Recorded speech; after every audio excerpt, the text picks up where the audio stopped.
Fox's decision to hang on to its historic Century City studio lot even as it sold much of its assets to Disney in this week's blockbuster $52.4 billion deal is a testament to the enduring value of the factories dreamed up a century ago by Hollywood pioneers.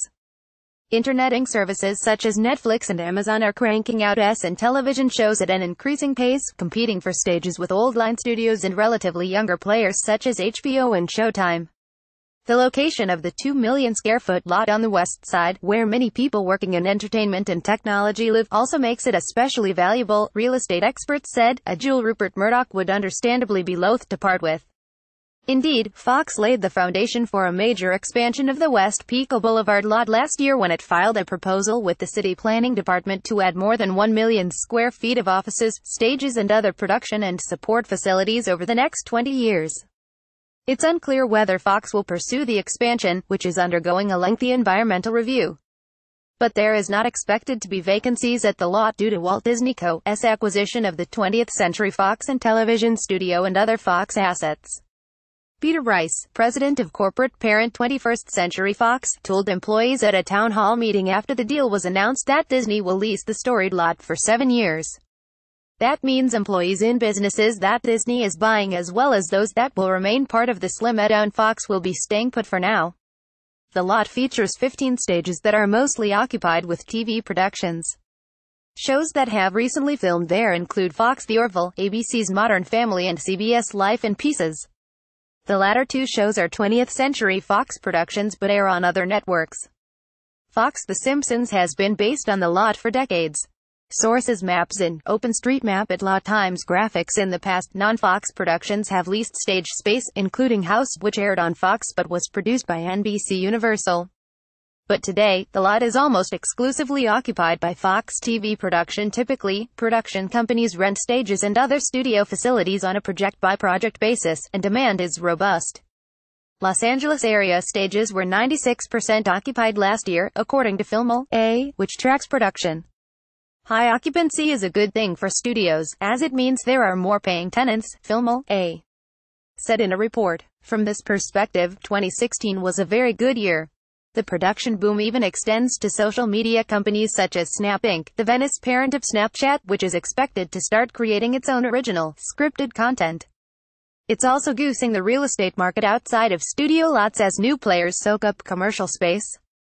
Netflix now occupies more than 500,000 square feet of office and studio space in Hollywood.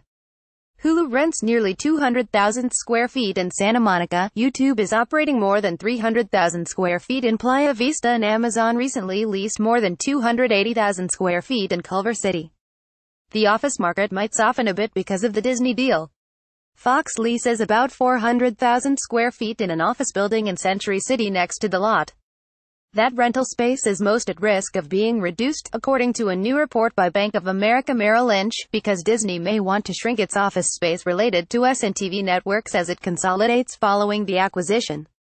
Fox Studio, however, is a golden business asset.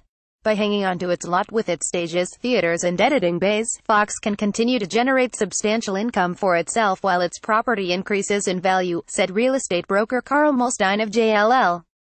Historic Hollywood lots that fell out of favor and into decay in the late 20th century have come roaring back.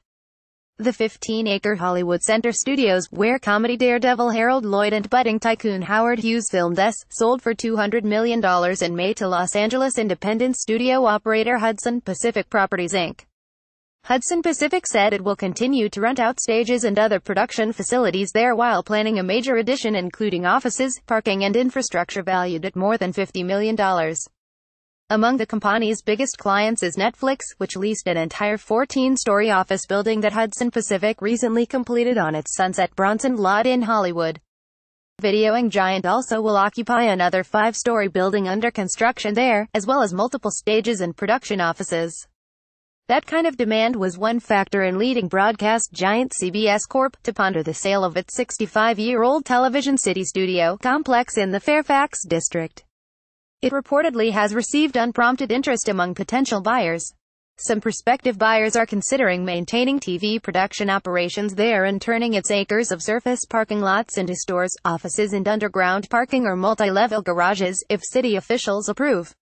Speculation of Television City's value runs as high as $900 million, and its footprint is less than half the size of Fox Studios' 53 acres. I can't even imagine how valuable Fox Studios would be in a sale, Milstein said. Were it not for Cleopatra, Fox Studios might be even more valuable real estate. Costly production of the epic starring Elizabeth Taylor and Richard Burton followed a string of expensive flops and, desperate for cash, studio bosses soon sold nearly 180 acres in 1961 to developer William Zeckendorf and Aluminum Co. of America, also known as Alcoa. The backlot where Shirley Temple pouted and scores of S such as Peyton Place were filmed was no more. The new owners conceived Century City as a city within a city with office towers, residences, restaurants, shopping, theaters and hotels. Entertainment, meanwhile, is poised to become even more dominant in Southern California in years ahead, Milstein said. This is the new aerospace defense of our economy, he said.